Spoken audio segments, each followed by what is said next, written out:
Everything's on fire. Everything's on fire. Everything's on fire.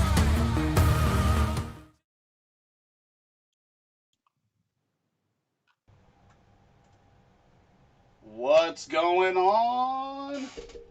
How's everybody doing out there? We are missing Mr. Anthony Leone because he doesn't know what time 9 o'clock is. So we will get to him there. Hopefully everybody liked that new intro video we got. We're trying to upgrade stuff around here. Anthony says getting ready for his rookie draft tomorrow, seeing what tidbits, I think he means tidbits, probably auto-corrected there, dumb phones, he can get here. Well, hopefully we can help you. As you can see over there in the bottom left, we've got the first round that we did. Brad, you're going to have to tell me again. I don't know why it doesn't tell me. I think it's the Facebook group. It doesn't tell me who it is that is That was chatting. me. That was me posting to the people that are watching. You're good. Is that in the group or was that on the page? That was in the group, the Roto Heat Dynasty group page. Yep. Gotcha. Yeah, so you'll have to let me know though when people in the group chat with us who they are, so I can make sure I call them the right names instead of bad names and whatnot. We will be getting Anthony in here as soon as he's available. We were hoping to have him in here, but we'll get that fixed up as soon as he's ready. First, do we have any news? I know we have some sports news that could lead into good news, because it looks like, as of now, we're not going to have a delay in the season or anything, even though they may have no fans in the stands. It looks like the games and everything are going to start on time, so that won't affect our fantasy seasons, which is awesome.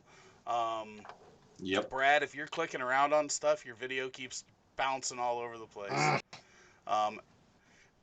I bet that is what happens to Craig on Tuesday. I bet it is. On He's always Tuesday, clicking Monday around. nights too. Yeah, he's always doing other stuff. Am I here? Can you guys hear me? Oh, Anthony. there we go. There's Look at the Anthony. I just got to part-time bring live his streamer. video in here. How are you, brother? Good. We doing this at 6 or Give me 1 6:30? second, guys. Or 9:30? 9? It'll be Tuesdays is always 9. Yeah, it's 9. It was 9 last week. It's 9 until we do our new schedule, which we're. Oh, which okay. I'm still working on. Okay. Cool. Cool. He says. Cool. Cool. Look at this face. And there goes all The our star of TikTok right there. The star of TikTok. 1 second here, everybody, and we'll get right into this. We know you are excited to see what bad picks Anthony will make in this round. Oh, I'm already ready for you guys to dog me. You must have a good one on board for us this week. All right, we are about there. 1 second here. What order, Brad? Why don't you choose what order we go in this week? Because I chose last week, and I chose our pseudo guest. He's not really a guest. He's been on the team for a while, and he's been on a few streams now. But we chose Anthony there, and do we want to go the same route this week? We can leave him first. It's respectful to let the guests go first. If 1 second here, 1 second. Don't want to have an echo there. Okay, we should be good now. Shane Hallam in the chat says that if I don't take Anthony McFarland, he's going to be upset. So that's a true story. I better get on the ball here. So we'll go Anthony, Brad, then myself. Sounds good to me. You're up. Oh, okay. Well, let's recap the first round then, so people kind of who weren't here last week know. I went first last week. I took Clyde Edwards-Helaire. Second went Jonathan Taylor. Third went Akers. Fourth went Dobbins. Fifth went Swift. Sixth went Vaughn. We all had a good laugh at that. That was Rob, who isn't here this week. Seven. Don't talk about somebody that's not here to defend themselves. Damn, dude. He's not. It's not that he's not here because of that pick. No. Yeah, he didn't get fired for taking him too early or anything. No, it's good. It's good. 7th went Judy. 8th went Lamb. 9th went Higgins. 10th went Jefferson. 11th went Pittman, and then 12th went Rager. So here at 201, I'm feeling pretty good. A lot of good players on the board. I'm going to go with Ruggs. I really like him overall. I actually have him prior to going to the Raiders. I had him a lot higher in my rankings, but even still, I think it's a good fit. He's not the biggest receiver, but he's very fast. I think we all know that. He kind of looks like Tyreek Hill, I think. I don't know if he'll be that good of a player, but at worst, he's going to be a contributor on their offense. So I think in the second round to get Ruggs, I think is a solid pick, and that's who I have at 201. Yeah, I don't argue with that. Man, that's a good pick. That was kind of what I was thinking at the 2 spot, because I didn't think you'd take him there. I'll probably then go at the 2-2. I'll probably go Denzel Mims. I like the landing spot if him and Darnold can build chemistry and Adam Gase not ruin it. I think Mims has got the profile to be a number 1 receiver down the road. And I think he'll be the guy that takes time he's kind of like this year's J.J. Arcega-Whiteside. He's coming into the league raw, will need to take time to develop. So if you draft him, don't think you're going to get immediate production. I know they don't have a lot there, but definitely cautiously optimistic he can develop into a good receiver. Rick, you are the 203, my man. Yeah, I gotta double check our first round, double check my rookie list, and make sure I don't miss anybody, because I've been involved in about 85,000 rookie drafts. See, this is tough for me because, our whole team's a little bit higher on some guys than the public has been. Guys that I've been able to get in the early second round kind of went into the first round. The T. Higgins and the Michael Pittmans. I think at this spot, I go with one of 2 guys, and just because of positional value in a 1 QB, I'm going to go with Laviska Shenault, Jacksonville Jaguars. This is a guy that I think, outside of injuries, would be a consensus first rounder. He's got the talent. I love the way that he runs after he gets the ball in his hands. I think the talent's there. The injury concerns are the only thing that's dropping him in these rookie drafts, and I think he's dropping too far because of that. I know I've seen him go in the 3rd round of some super flex drafts. I think that's just crazy value for a talent like this, and in the 2nd round, where we get to the point where we're kind of taking shots at guys, I'm gonna take a shot at the guy that I think's got the most talent, and then hope that those injuries don't derail his career. And if I can get at least 7-8 games out of him a year, then at a 2nd round pick, I think that's a great value. Yeah, good All pick. right. Good pick. Okay, so with my 4th pick here, or 204, this is where things are going to get a little sideways. I was kind of waiting for this one. Joe Burrow coming out here. No. I will say I thought about him, just because I think there's a lot of toss-up here after you get into these guys, but I think there's still a few guys you got to take before him. No, I'm going to go with someone that you wouldn't take, and that's Zach Moss. No. My boy Zach Moss. Now, I know you don't think he's the fastest, but that's okay. He has. There's no thinking involved here. There's no thinking involved. He has good burst. He has good acceleration through the hole. So while he doesn't have that top end speed, he can still get through to the next level. He's very elusive. He can catch the ball. He can kind of do it all. I don't know. I really like him. I think he has good vision. I think he's going to be one of the few guys in the second round that we take here that you're going to see first year have value right out of the gate. So I think that's also important.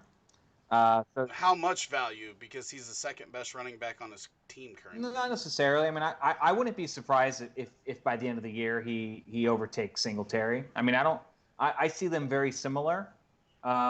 Singletary didn't really show much last year that made you think, wow, this guy is, the next best, greatest thing. What did he average? 5.6 yards per carry or something?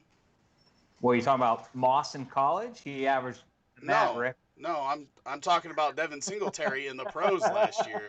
Mister didn't show very much. Pretty sure that he's pretty sure he showed out pretty well. He But just showed out decent. I'm gonna give you a hard time about Moss being too slow to get there by the season starts, forever. So that's just the way it's gonna go. And well, he had his 40 time was 4.65. Kareem Hunt, similar. We wouldn't say he's slow. He had 4.62. So 40 time doesn't mean everything. I think he plays pretty fast, and I think he's a great value here in the second round. I'm glad you guys both passed on him. YouTube chatter, Mr. Jurassic Park. I just watched Jurassic Park last night. You better be proud of me.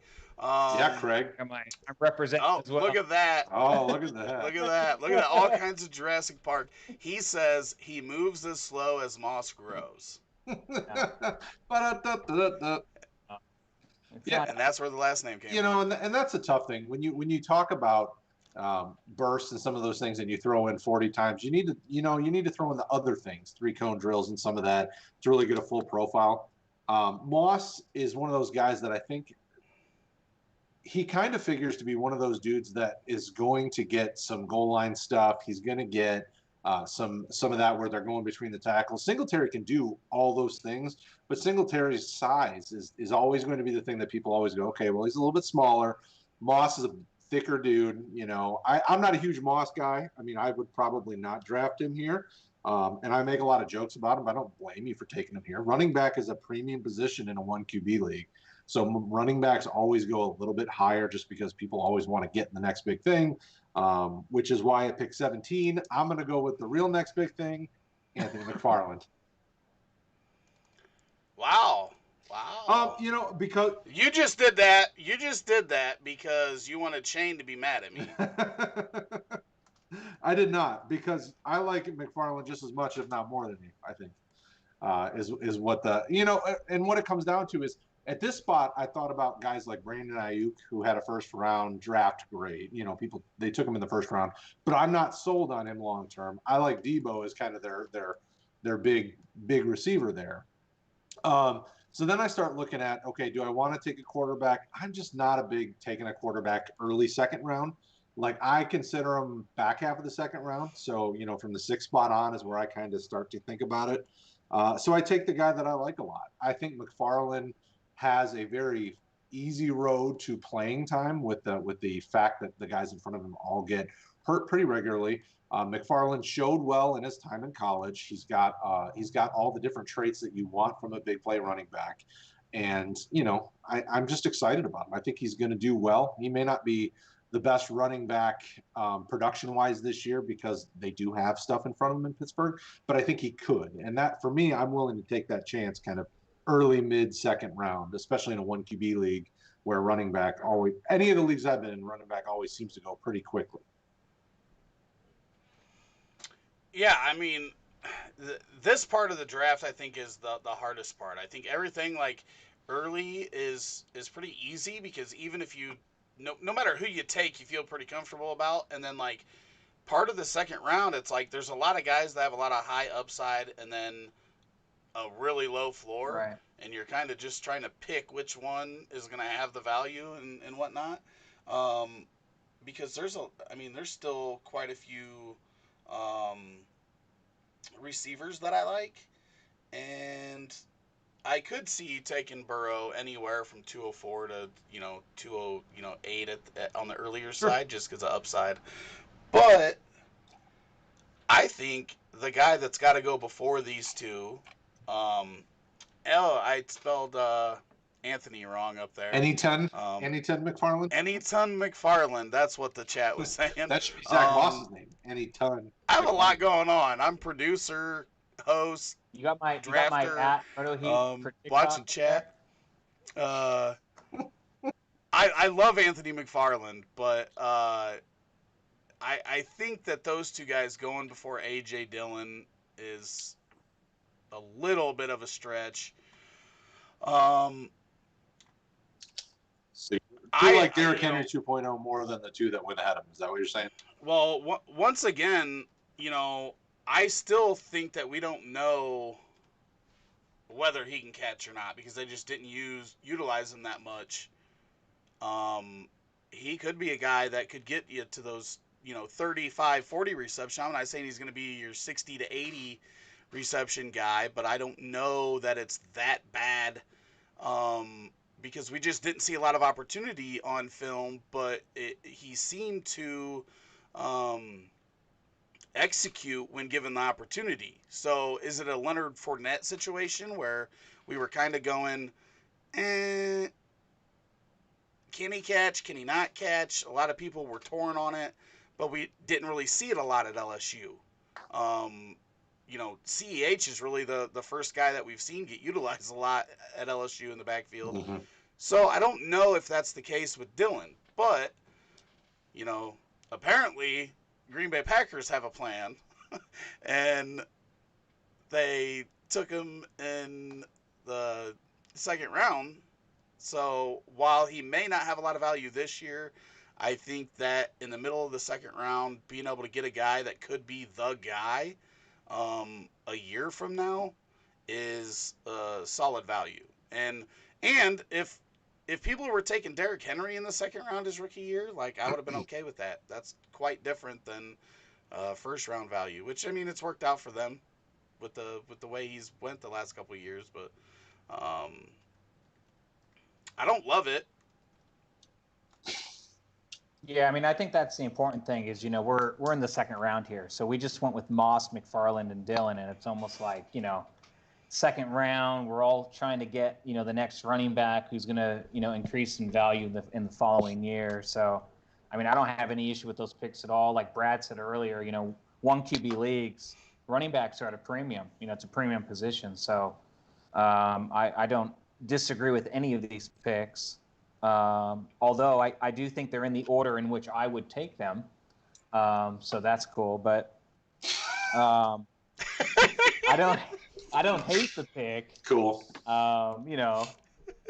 Dillon, this mock draft is PPR, right, Rick? I just want to make sure before we go any further. Yeah, but he's probably going to catch as many as Moss. I don't know about that. Moss ain't All right, Moss is definitely not as good as a receiver as Singletary. We can put money on this. Let's circle back to that. All right. We can put money on this. Let's go. Let me get to my the 207. I'm going to go with this one's close. I have these two guys back to back. I'm going to go with Aiyuk, Brandon Aiyuk, for the 49ers. They traded up for him. I think he has a pretty decent floor, for like a mid-second round pick. But he also has a lot of upside in this offense. The only problem is the offense is they don't throw the ball a lot, but it's wide open. I mean, they don't really have any other receivers outside of Debo. So I think he's going to plug right in, and you're going to see a lot of first-year production out of this guy. So I think that Brandon Aiyuk is a solid mid-round pick here at 207. I feel really good about that. He should get about, probably 15% of the market share there in San Francisco. So you should be looking at, like, I don't know, 2 targets per week.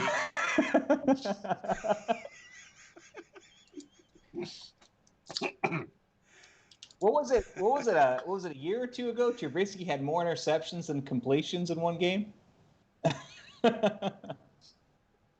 My point is just that they throw the ball 7 times. It's not that they're bad. It's just that they don't throw the ball.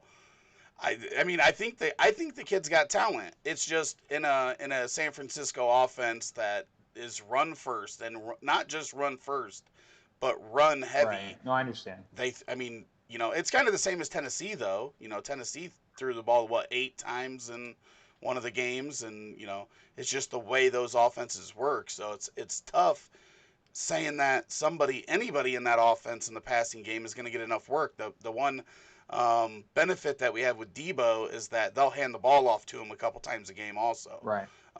So that's just hard with the way their offense works.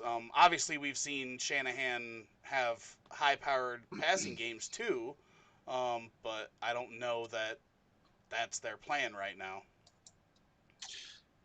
Yeah, that's a good question. That's going to be a tough one, and I don't think we'll really know that answer anytime soon.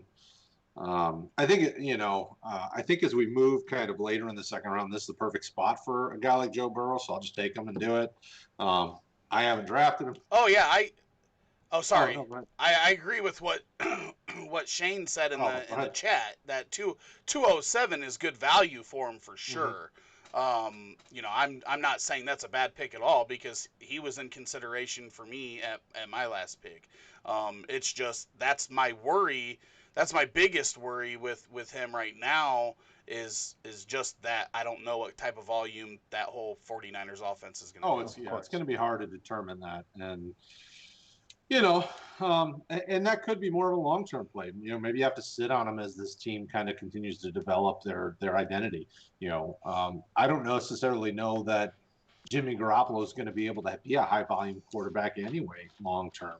So maybe they're more run first right now until they add a quarterback that can do more than he does. But I don't know. I like the Aiyuk pick.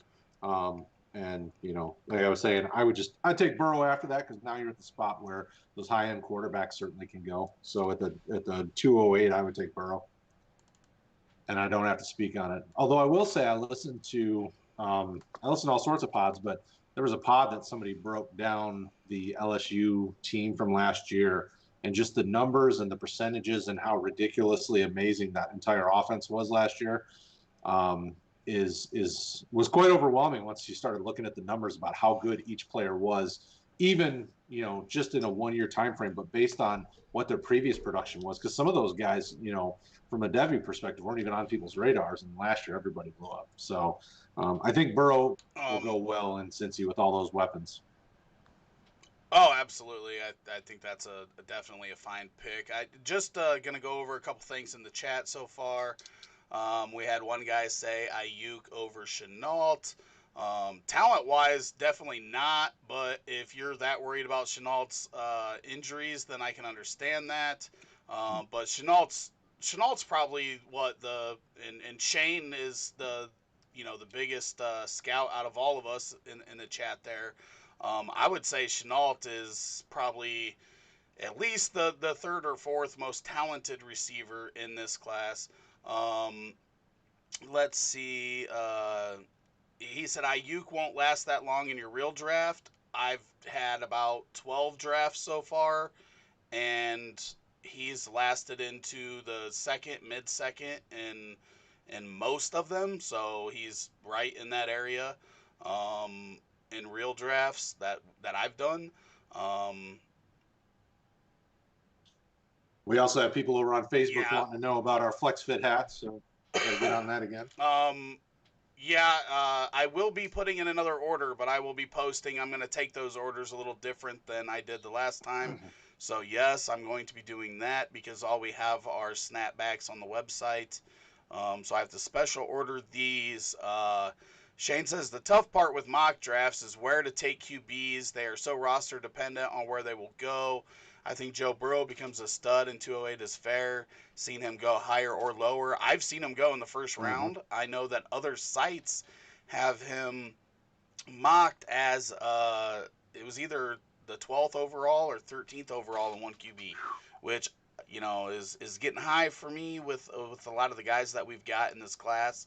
But yeah, I definitely agree with that, and this is where I love getting, and this is what I tell people all the time about tight ends and quarterbacks. Like, I love getting them at this price, right? Because if Joe Burrow becomes a stud, then he's he's in the 40s in startup ADP, and he's just being overdrafted at that point. If you can get him in the second round, really any pick here in the second round, and he blows up like that, then you've got a lot of good value. So I really try to get my tight ends and my quarterbacks in the second round of most of my drafts. Even if you feel like you're overdrafting, the upside for value is there. Whereas if you take them in the first round, you're kind of capped. Right. So it's tough. It's a tough spot, and I do have an article that I'm working on that is driving me crazy. My hair's about to turn as gray as Brad's. It's not that great. It's a rough It's one. not that great. It's not that great. Why you gotta take a side? Okay, 209. This is the guy that I think has at least a 50-50 shot at being the best wide receiver for the Raiders. Yeah. And that's Bryan Edwards. Obviously, Ruggs has way more upside. Ruggs has, like you mentioned, the Tyreek Hill upside with the fast, and if he can run great routes and get that separation, the dude could be a monster in the NFL. But I think Bryan Edwards has a higher floor but a lower ceiling. But I think it's like 50-50 out of them two who could end up being the best receiver in that group, and they could both end up being really good and helping the Raiders get over the hump here. So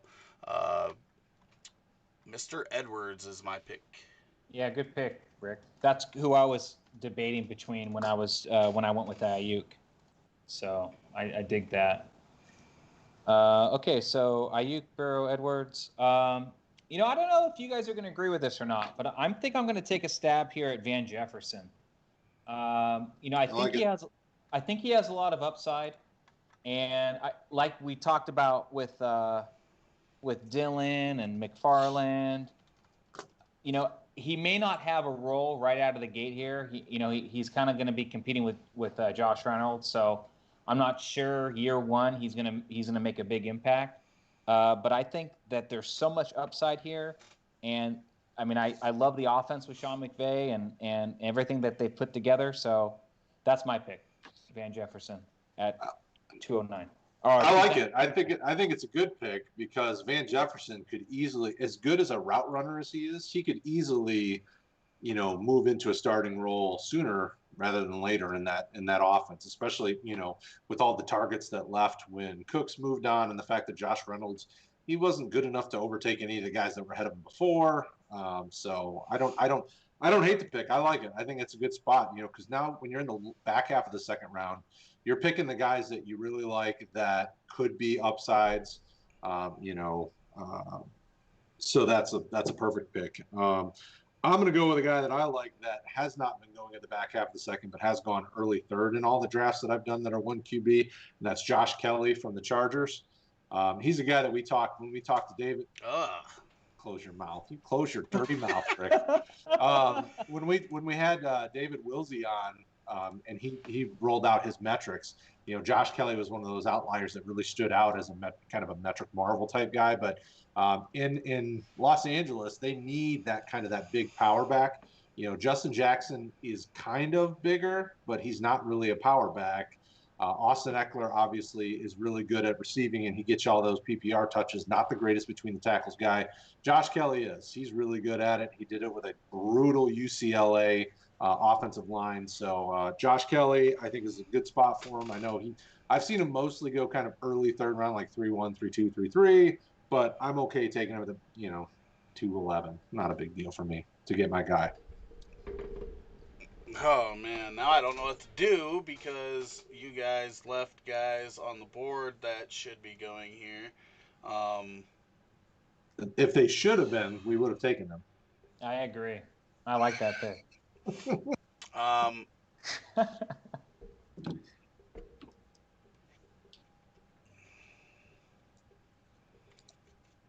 I'm torn here between three guys that I think should be going in the second round. One guy that I actually probably like more than the guy that I took at 206. Is that a running back? Great. But now everything's a lie. This entire Well, no, it's just it's AJ Dillon has huge upside. I think AJ Dillon has huge upside, and if he does catch the ball 30 to 40 times, then it could be a smash. Um, so I'll take that chance ahead of the other guy. But I mean, we've still got guys like Claypool. Claypool's a second rounder. He should be in the second round. Darrynton Evans, the guy I'm talking about. I think he should be in the second round. Um, Gibson, the chat's talking about Gibson. I'm not as high on Gibson as everybody else is, but he's right there, borderline, second round.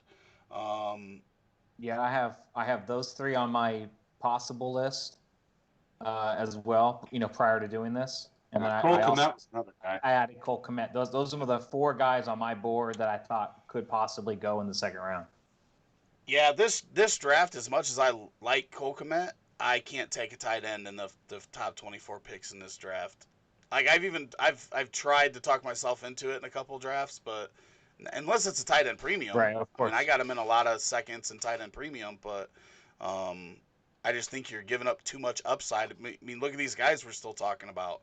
I mean, the upside at I love the upside at wide receiver, with a Claypool or a Jefferson, um, over that tight end here in this class specifically. In most classes, he'd be a high second round pick. That's the Yeah. that's the thing that's nuts, is just how deep this class is. But I think yeah,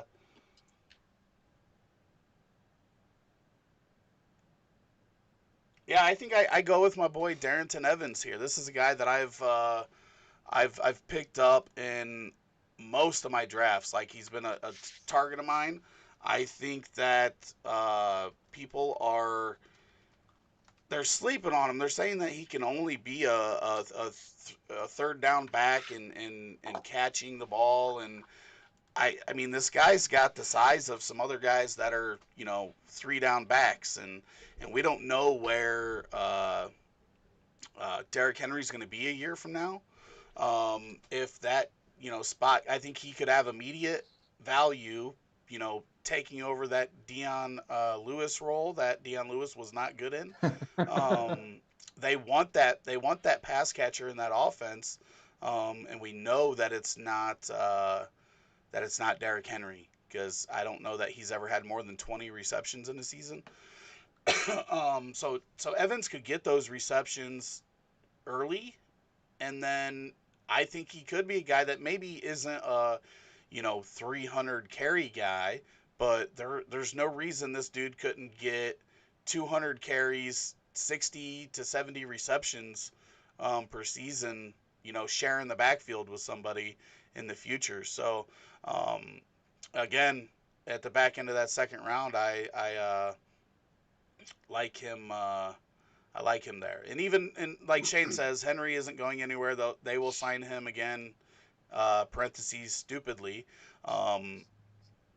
I don't know, man. I think the NFL is really going away. I think most teams are going to ride out their running backs for their first contract, maybe franchise them, and then just let them go, use them up, and then let them go, and go on to the next guy. Because we're seeing that a lot of guys, they can have success with a lot of different guys. I mean, we're seeing Anthony's a San Francisco fan, and their best running back right now is a guy that didn't even play running back in college. Yeah.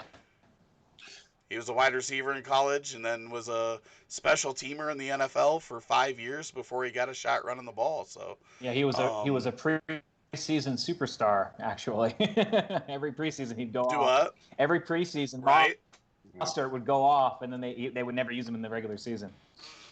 Well, that's the interesting thing. You're even seeing that now with guys. I mean, like, think of like the Devonta Freemans of the world. Now, obviously, he's not a true stud anymore like he had been, but he's still got value to a team. But nobody's touching him. The Leonard Fournettes of the world during the draft, nobody wanted to trade for him if the trade rumors were true. I mean, you're seeing some of these bigger name running backs having trouble getting much more after this. After their initial contract. So I'd really be interested to see kind of how the league continues to shift that way, because they're not paying running backs. I mean, look at Melvin Gordon had to take a super cheap deal in Denver when he wanted way more money. I mean, it's definitely an interesting proposition, and I think Darrynton Evans is a perfect fit for that team. And he was one of the more interesting running backs coming out in the draft class, because he's his size, like he's got, a good size, is like 5'11", 190 pounds ish or something like that. But he has good field vision. He's a smart football player. So I think that's a great pick at the end of the second round. That's definitely a good spot for him. Yeah. I definitely want to say too that there's a lot of guys in the chat like not agreeing with picks and whatnot, and that's what this year's been since the beginning. Since we started talking on the stream in January, we said this is a very divisive class. There's a lot of talent. There's a lot of guys with huge upside with really low floors. But I mean, we're talking about guys like, Brandon Aiyuk there at 207, a guy taken in the first round of the draft. If San Francisco does start passing a lot more, dude could end up like a top 15 receiver in the next couple years, and you're getting him in the middle of the second round. Like, I wouldn't be surprised, even though I don't love the talent. They see something in him. Excuse me. Bryan Edwards at 209 is a guy that, maybe would have been higher if this whole situation that we're in right now wasn't going on. So there's just, this class, there's just a lot of guys. You're choosing between good guys and not the typical second round where you're choosing against piles of shit and hoping that one of them, turns out all right. So it's much different than years past. Webb, I wasn't planning on doing a round 3, but I think what we're going to do here, because we got through that pretty quick, which I'm proud of us for doing that, because normally we drag stuff on way too long. But I think we should talk about some of the other guys in the third round. And if you guys have any questions and want to know thoughts on any of the guys in the third round, go ahead and drop them in there. I know I see somebody over on Facebook saying Duvernay is going to be a steal. He's another guy that I like a lot.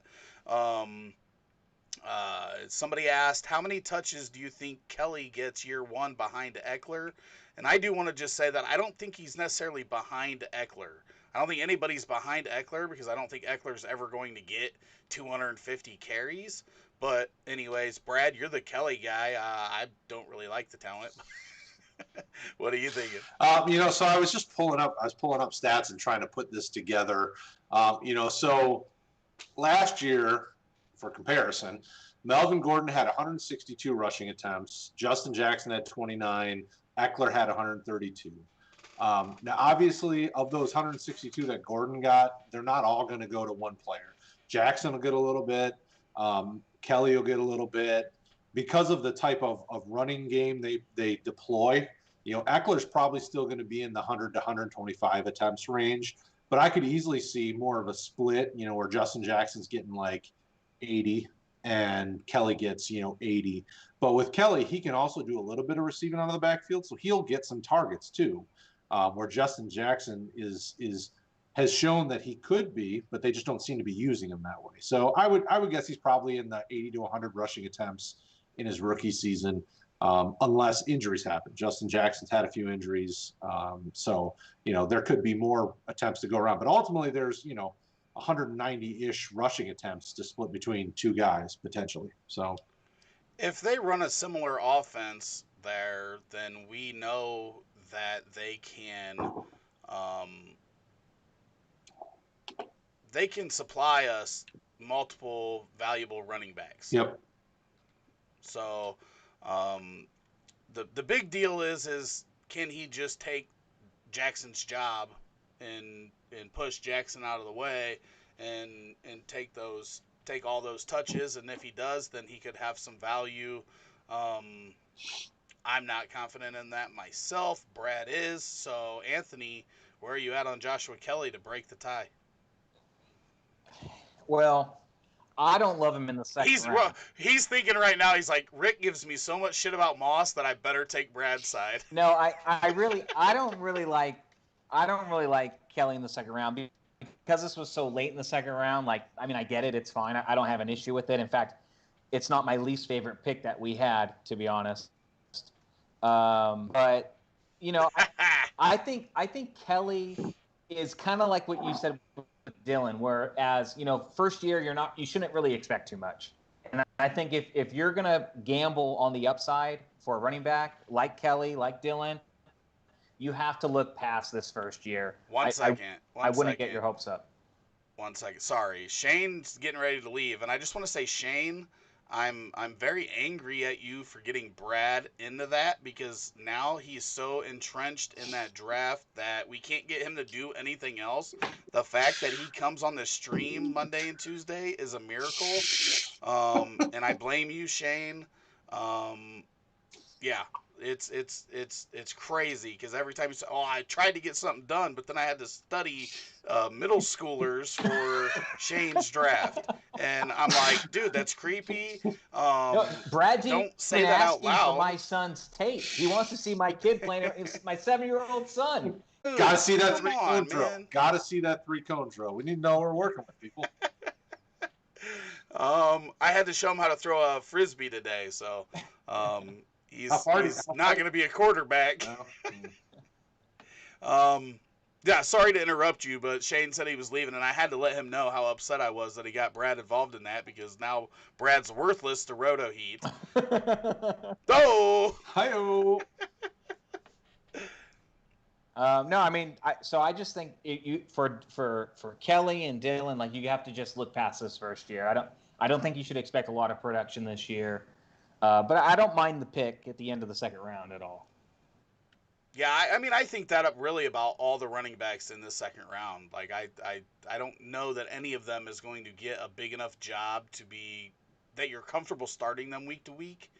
I think McFarland and Evans have the best shot because they are good pass catchers, so they could be used in that part of the game.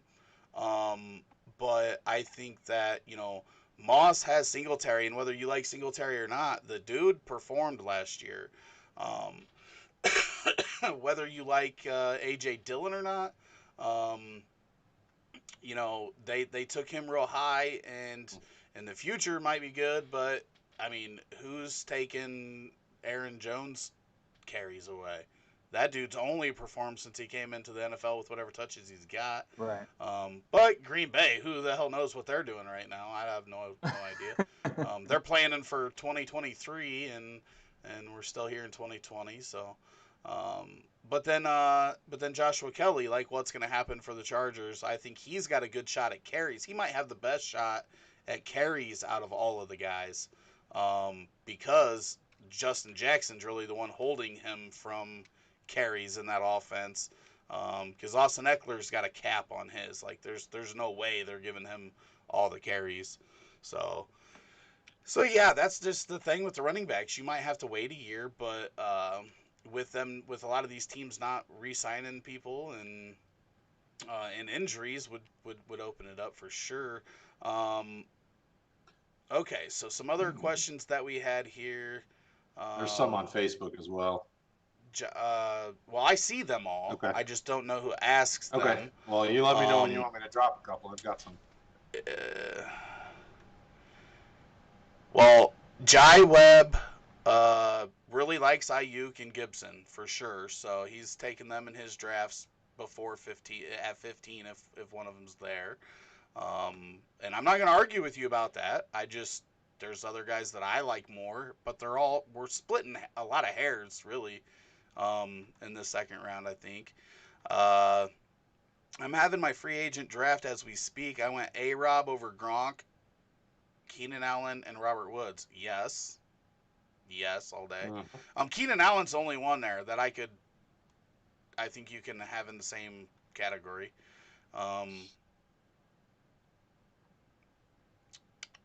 That was our boy CXK, our #1 YouTube fan for sure. Okay, Facebook. Somebody says, and Brad, you'll have to tell us about Tyler Johnson question. Yeah, Garrett Buckmaster over on Facebook wants to know any thoughts on Tyler Johnson and his landing spot in Tampa. Anthony. I like Tyler Johnson. I think he could really develop a role. Like in the slot. Who do they have there? They have Scott Miller and what's the other guy's name? Justin Watson.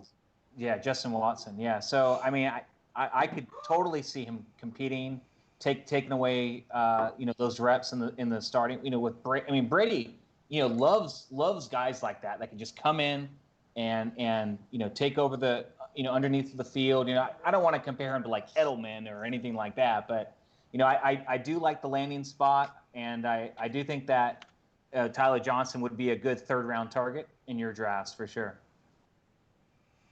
Yeah, I don't mind the talent. I think the landing spot's shit. Because you've got Mike Evans and Chris Godwin, who everybody keeps talking about the slot. Well, Godwin's kind of that guy. Even though he runs on the outside a lot, he takes a lot of those shorter routes. So I don't know how much action Tyler Johnson's going to get, especially as long as Gronk's there. And then what happens after Tom Brady's gone? And it's just, there's some other guys that I'm going to take the shot on in the third ahead of him, just simply because he's buried. And I've also heard everything about Watson when he came out, Miller when he came out. Yeah. It's just like, I don't know that offense is going to, we know Evans and Godwin are going to get the majority, and then Gronk's going to eat up touchdowns and first downs, because he's probably not going to play, but 40% of the snaps, but they're going to be the high value snaps. And then you still got O.J. Howard there.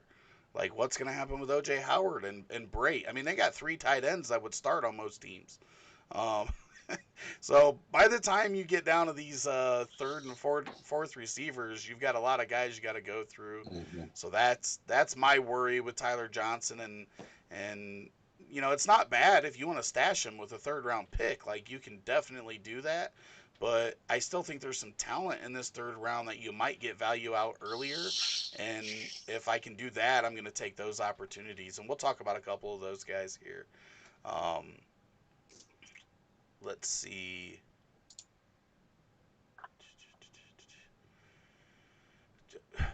Webb, we're not arguing against Gibson. I haven't seen anybody argue against Gibson. I know you love him. I'm not arguing against it at all if you love him.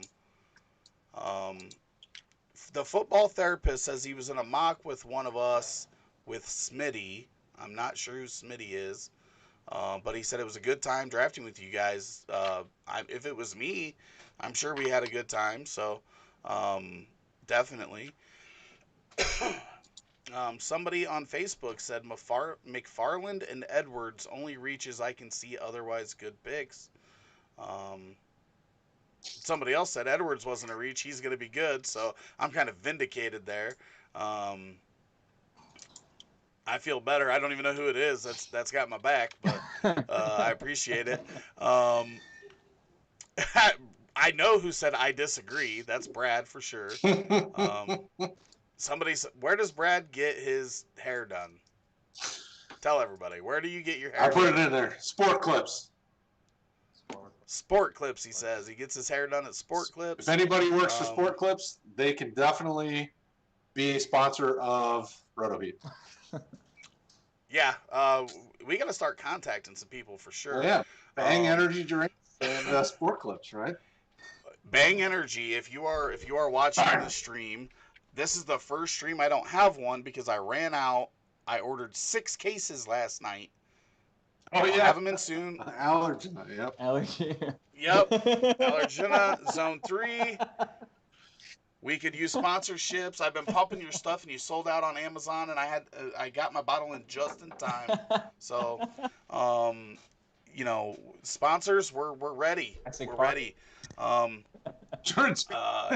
Sponsored by Jurassic Park. Somebody else says Josh Kelly was the biggest reach. Brad, you reached so much in the second round. Brad, he has this theory that if you, he has this theory that if you take 4th round talent in the second round, it boosts their it boosts their confidence, and then they perform better and turn into 3rd round values. Look at what I did to the RotoHeat team. I took a bunch of 4th round talent, turned them into 1st rounders with my support and encouragement. Look what I did to Rick. He's like what 1st rounders do we have? Well, now all of you are 1st rounders. You guys were 4th round talent that with my encouragement, you're all Wait a second. When? Wait a second. How are you the one getting the credit for this? Because None. No because respect ever. Because I can't argue the running backs. I took reach, but I do that. So he's just like, I'm gonna give myself all the credit for building this team. You're welcome. I do. Anyways, I like Antonio Gibson. I do like Antonio Gibson. Just it's hard for me. The landing spot is kind of where I struggle with them. It's like, what are they trying to do there? I mean, Gibson could be a nice running back, but they have other running backs.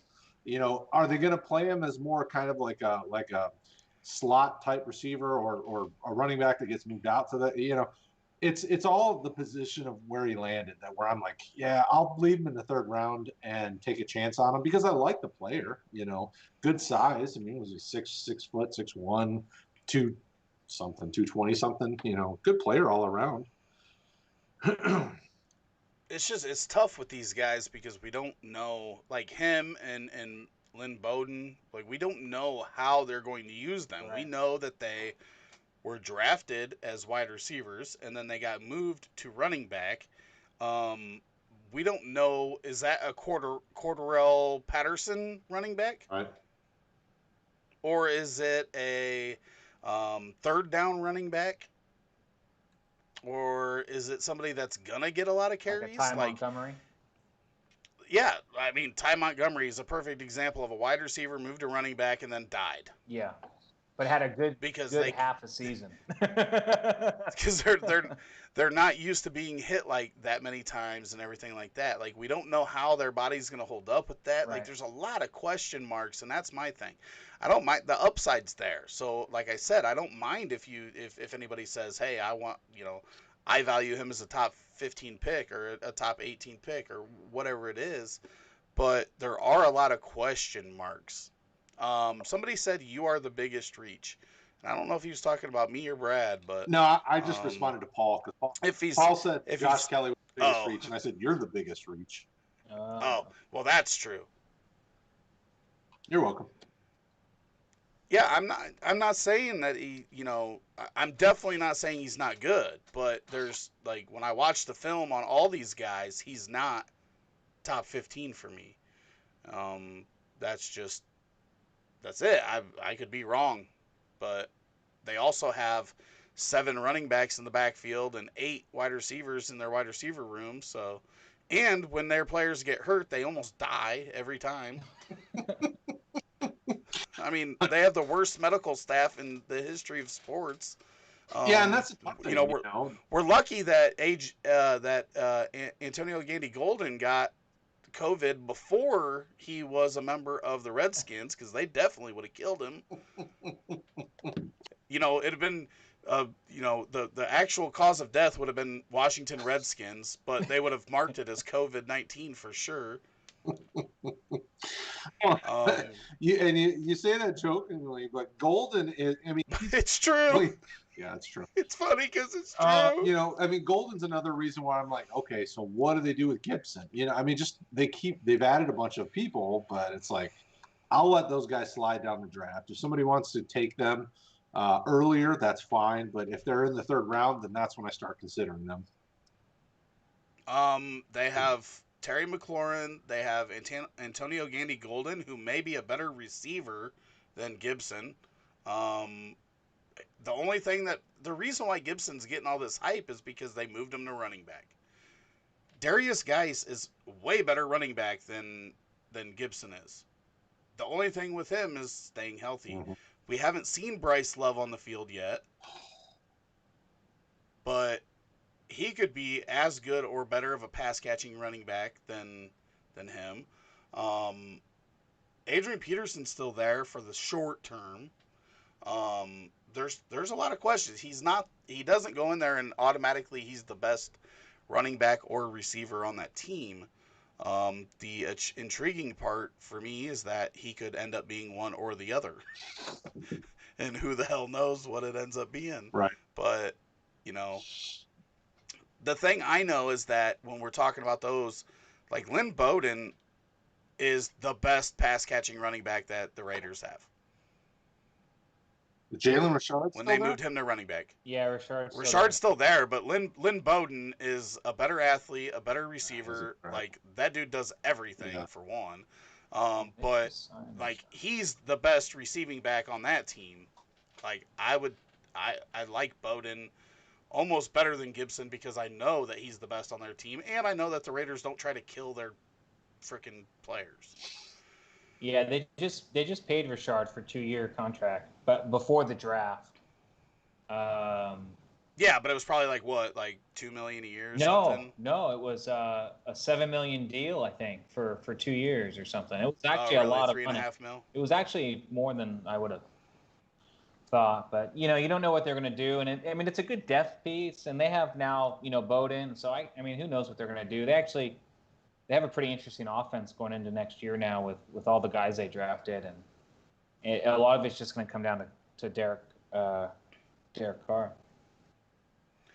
Brad, you're the resident Lions fan. Cephas, what are your thoughts on him? Somebody in the chat says that he likes him. Big body guy. A lot of the guys aren't under contract. Yep, those are all true. Cephas is a really good. Like, he reminds me of Anquan Bolden when Bolden played for the Lions. He probably has the same speed as Bolden when Bolden played for the Lions as well. He's a slower dude, but he's a really good receiver. Great hands. He could easily be one of those guys that becomes like their slot receiver. Right now, I know it's filled in by Danny Amendola, the ageless wonder, but he's a guy that I would draft later. Kind of late 3rd, 4th round but he's a stash. Like, unless there's injuries, he's probably not going to see the field his rookie year. But I like him. Good receiver. I mean, the guy's physical. Like, he fights for the football. I mean, I think he might have tried to stab a guy, but he was good. I like him. He stabbed a guy? No, I was just being funny. I was just wondering because I mean our 101 killed a guy, so I didn't know if our sleeper pick here that we're talking about also attempted to. No, it was more of a.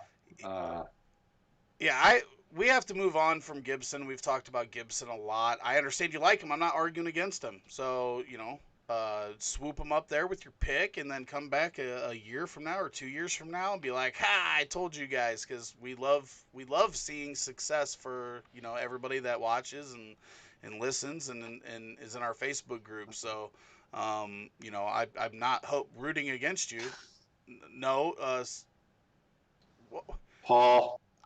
I don't know. Well, I knew it was Paul, but I don't know if there's any truth to that at all. I hope there at least is if you're going to say that, because it's just not cool to say that when it's not true. So what happened? Who was he talking about? No, just talking about Cephas. I'm not going to say it on stream. Cephas was charged, but was found innocent in a crime. So maybe that's what he's talking about. I'm reading it. Okay, so at least if that's true, that's fine true. that you said that. But he was found innocent, so that's good. Yeah. So yeah, but that's not something that we want to get into. What other questions we got? Anybody got anything? If not, we will definitely call it a night. We are at 1 hour 52 seconds, but we're here to answer any questions here for the next 10 to 15 minutes max. But if you guys are done, we will be done too.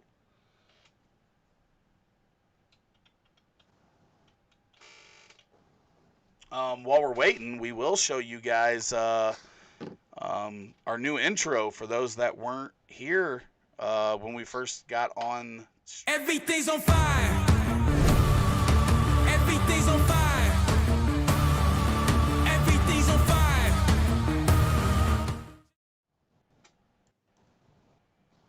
That is so fire. I love it. I love it. Facebook user says, what do you guys think about Peoples-Jones? I think he's hot garbage, but Brad likes him because he's a Michigan fan and he's biased. We'll throw all that out there. I don't even know what to say about that. That's just not nice. What you're saying. Okay, is here's nice. what I'm gonna say. He is Deion Kane 2.0. Ew. Deion Kane going into the NCAA was highly touted. I believe he was 5-star. Didn't pan out in college. People thought when he went to Indianapolis, after getting drafted, that was going to pan out. All their wide receivers died, and he had an opportunity after he died the first year he was in the league because I think he got hurt. Now he's on like his third team since. That's Peoples-Jones to me. A guy that was highly touted going into Michigan, didn't pan out. They did have bad quarterback play, so I will give him that. But if the NFL liked him that much, I think he would have went much higher.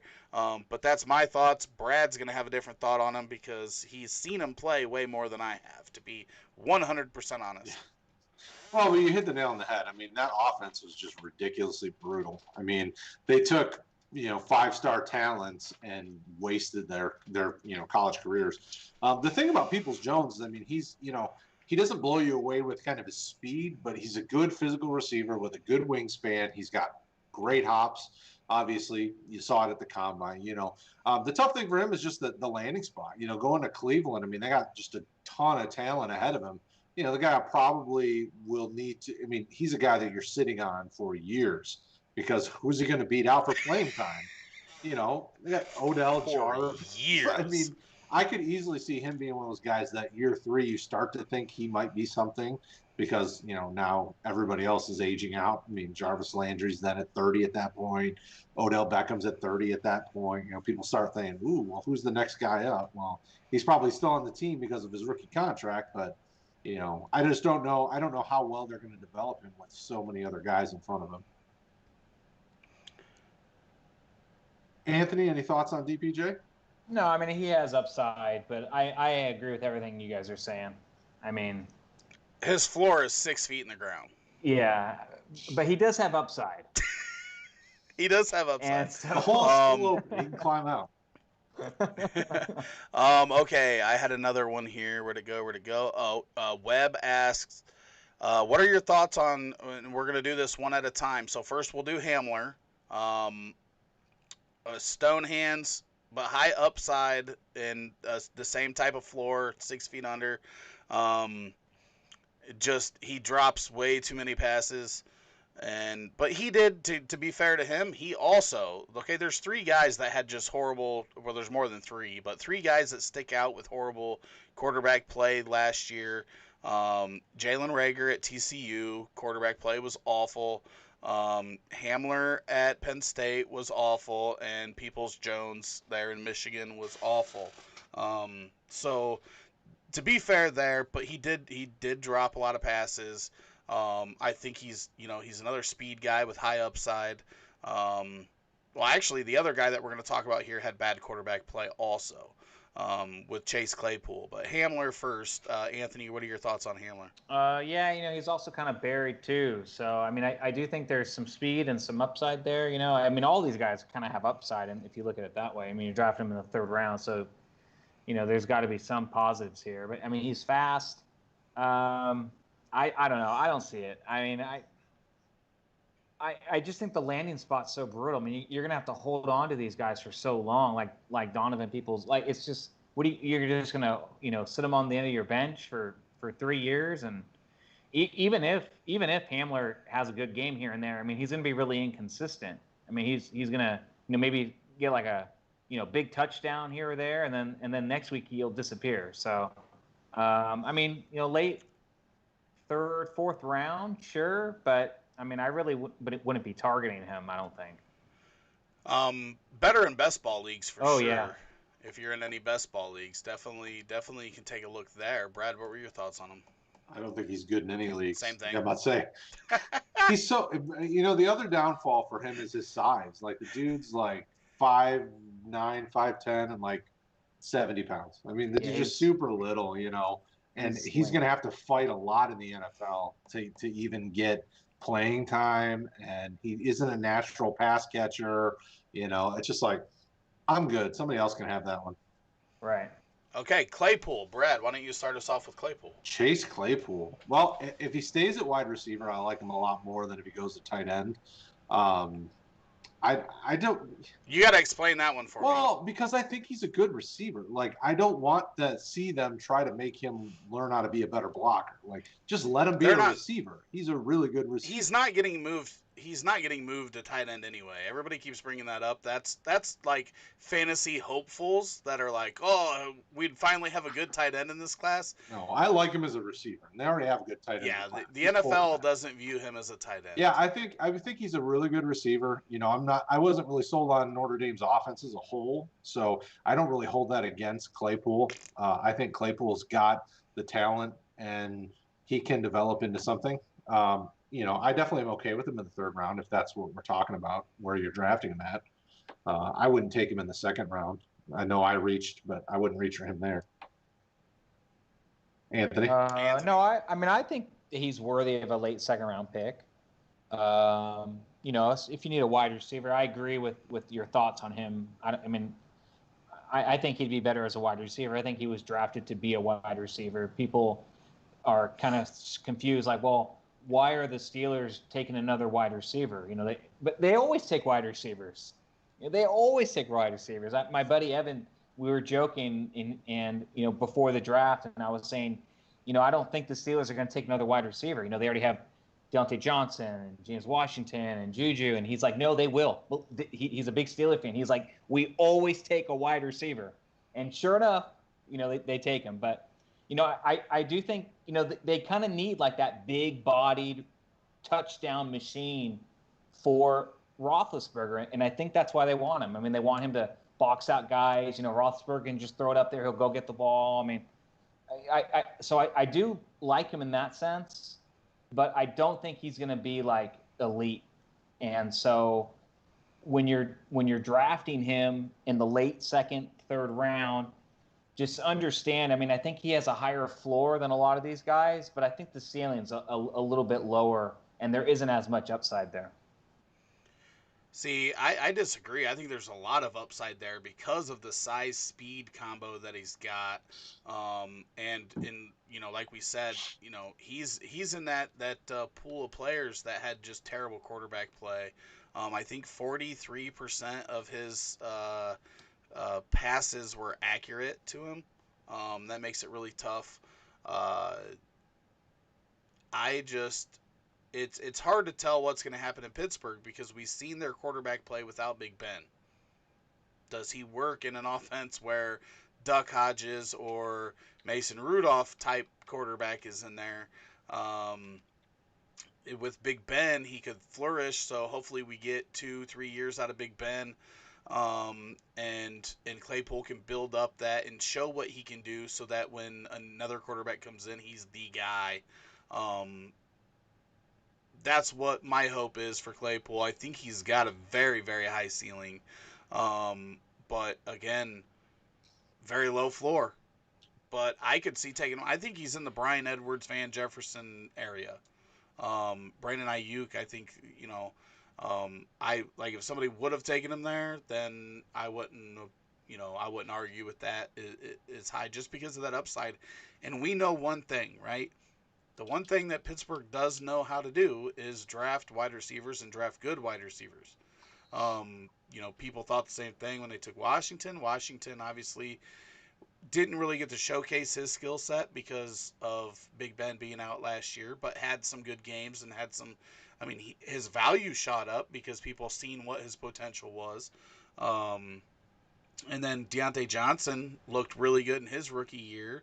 And then we know what Juju did with Antonio Brown there. We know Antonio Brown was a late round pick and is might be the best receiver over the past 10 years, not named Megatron. Mm-hmm. So, you know, we've got a lot of we've seen that they know what they're doing when it comes to receivers. So I think you also have to put a little stock into that when talking about them taking and spending that type of draft capital on Claypool. So I'm definitely taking shots on it. I really like Juju, and I really think Juju's the number one receiver there, and I don't see Claypool taking that. And even if you don't have to. But even if he, you know, gets better in the next couple of years, you know, I don't see Big Ben there. So it's kind of I don't know. I'm kind of worried about life after Ben and what would go in his near future. 2 years from now. Right, but what I try to do, and I try to remind people of this. One of the best wide receiver year that I've seen of late, outside of what Megatron when he got however many yards he got that one year. But Josh Gordon, his 2013 there in Cleveland with Brandon Weeden throwing him the ball. Brandon Weeden wasn't good. Think of Hopkins with Schaub and that just a plethora of quarterbacks that were throwing him the ball early in his career before Watson got drafted.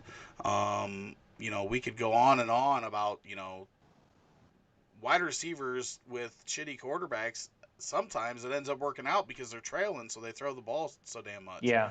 So, I don't worry about the quarterback as much. What it could hurt is the big plays, obviously. But yeah, I'm not worried about 3 years down the road, especially with a mid-second round pick. Right. If they have an opportunity to help me win now, like, I'm going to take those guys all day, every day. And I think anytime you talk about a receiver in a Big Ben-led Steelers offense, you could get a guy that could help you win some games down the stretch.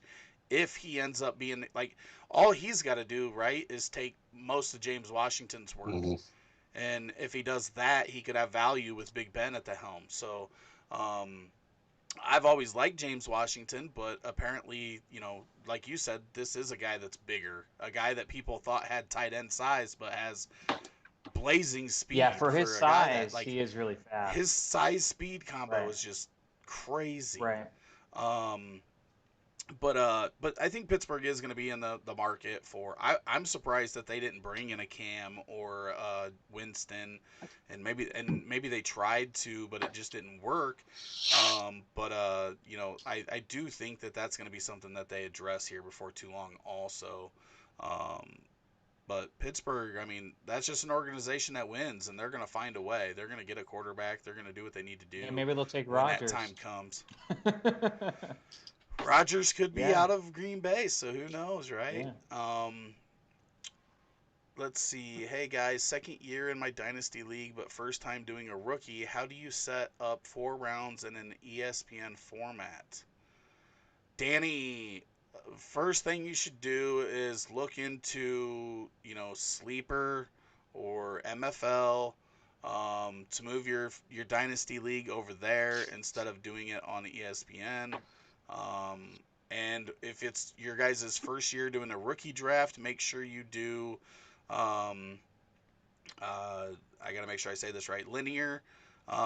So the same guy that picks first in the first round picks first in the second round and in the third round, and in the fourth round. So you're picking in the same spots every round, as long as you didn't trade those picks.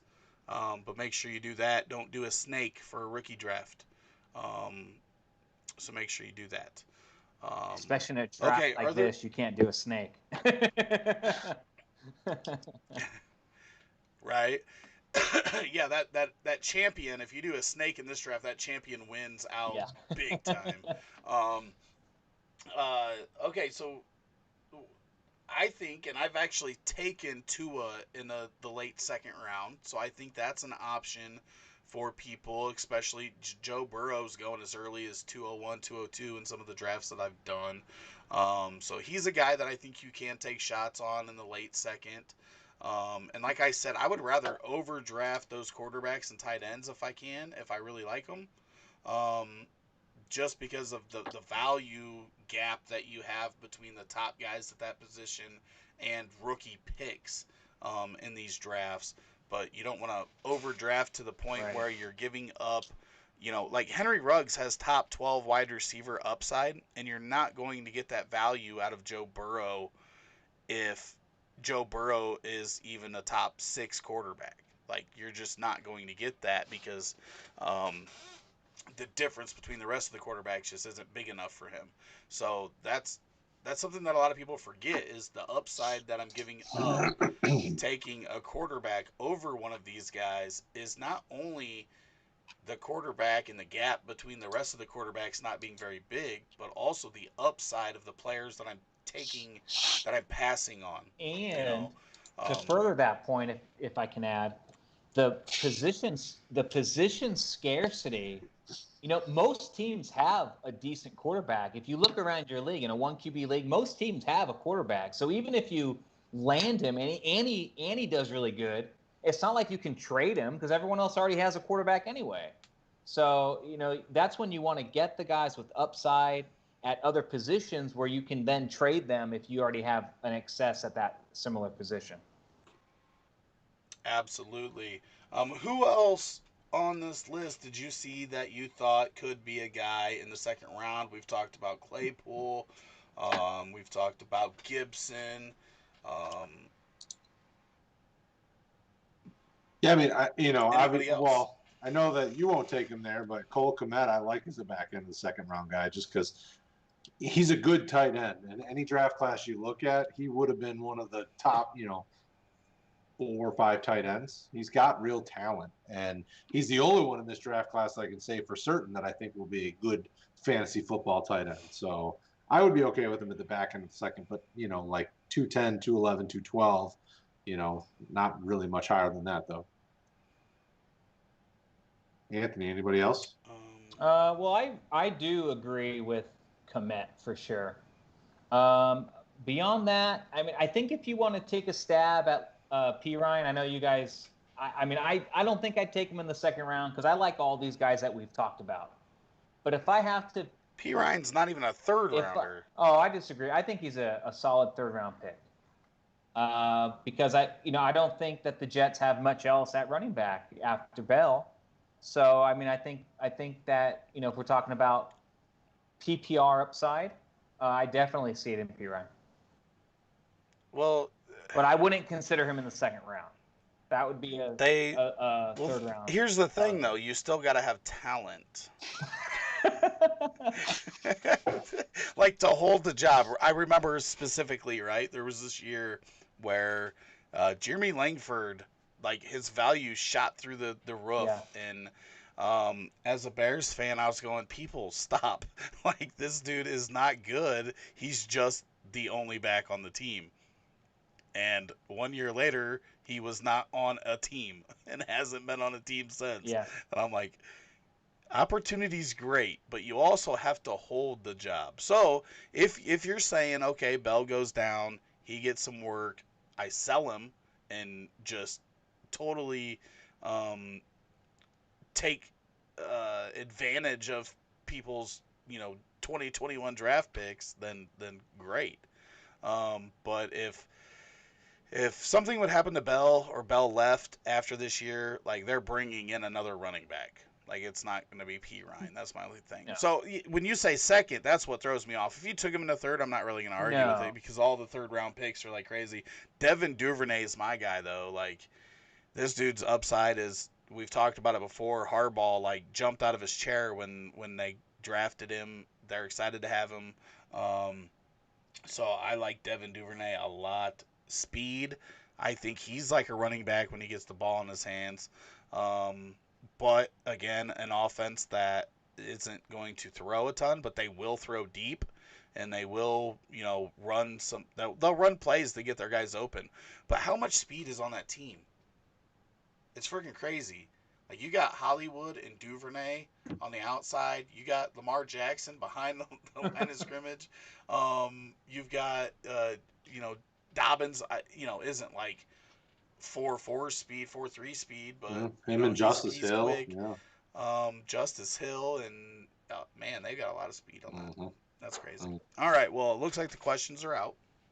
That means we are out. Yeah, and just if you need a quarterback and Tua's gone and Burrow's gone, I could see you take Herbert too. I mean, I think he's kind of overlooked in this class, kind of like Daniel Jones was last year. So I think that that would be also someone to look at as well.